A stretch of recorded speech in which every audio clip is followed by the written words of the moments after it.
नमस्कार दोस्तों, आपका स्वागत है हमारे चैनल नेशन टॉक पर। और आज हम बात करने जा रहे हैं भारत के सबसे बड़े दुश्मन और विरोधी देश चीन के बारे में। तो चलिए शुरू करते हैं।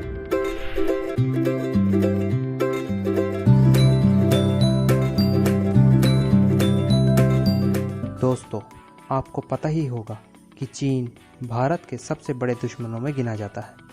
यदि हम इतिहास की बात करें तो इतिहास में चीन कभी भी भारत को कमज़ोर करने के कोई भी मौका नहीं छोड़ता है। भले ही वह अरुणाचल प्रदेश में नक्सलवाद को बढ़ावा देना हो, या भारत के आंतरिक मुद्दों पर दखल देना, या फिर भारत की सीमाओं का उल्लंघन करना। चीन जहां एक ओर भारत के साथ व्यापार का दिखावा करके भारत के साथ अच्छे संबंध होने का दावा करता है, वहीं दूसरी ओर भारत को आंतरिक रूप से कमज़ोर बनाने की अनेकों साजिशें भी रचता रहता है। भले ही वह भारत के आतंकियों को अंतर्राष्ट्रीय आतंकी घोषित करने से रोकना क्यों न हो, चीन सदैव ही अपने वीटो पावर का इस्तेमाल अंतर्राष्ट्रीय मामलों में भारत को कमज़ोर करने के लिए ही करता रहता है।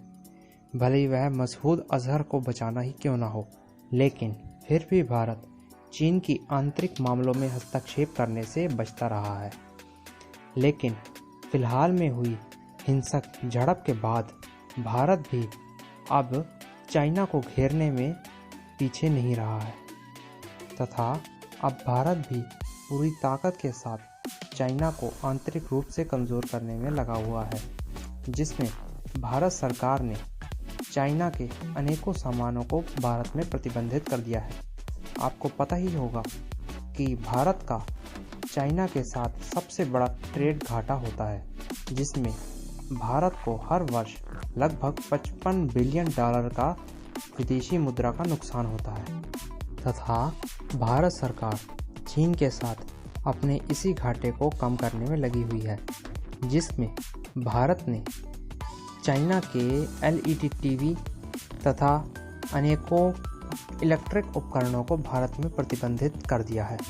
इससे पहले भी भारत सरकार ने चाइना के 59 ऐपों को बैन करके चाइना को एक बड़ा आघात पहुंचाया था, तथा अभी भी भारत सरकार चाइना के अनेकों टेंडरों को रद्द कर चुकी है, तथा उसके अनेकों सामानों पर एंटी डंपिंग ड्यूटी भी बढ़ा दी गई है, जिस कारण से चाइना बौखलाया हुआ है तथा भारत के इन्हीं कदमों से काफ़ी परेशान भी है।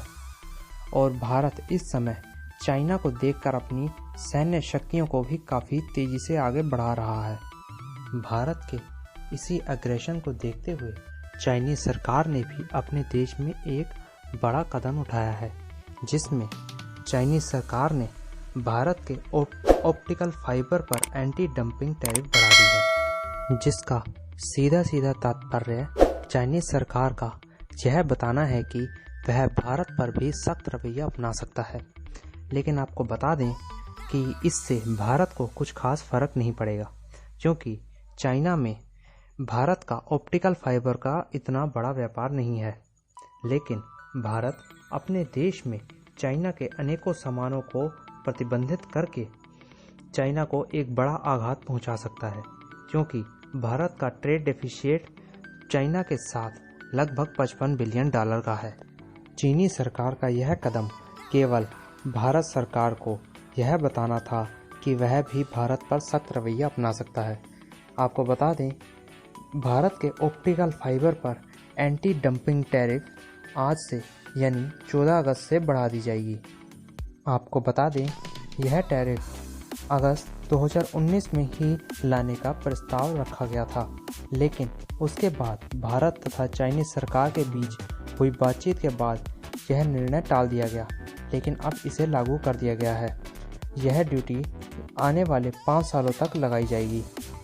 तो दोस्तों, आपको क्या लगता है, चाइनीज़ सरकार के इस फैसले से भारत पर कोई प्रभाव पड़ेगा, या भारत सरकार चाइनीज़ सरकार के इस फैसले को देखते हुए भारत चाइना के अन्य सामानों पर भी प्रतिबंध लगाने के बारे में सोचेगा?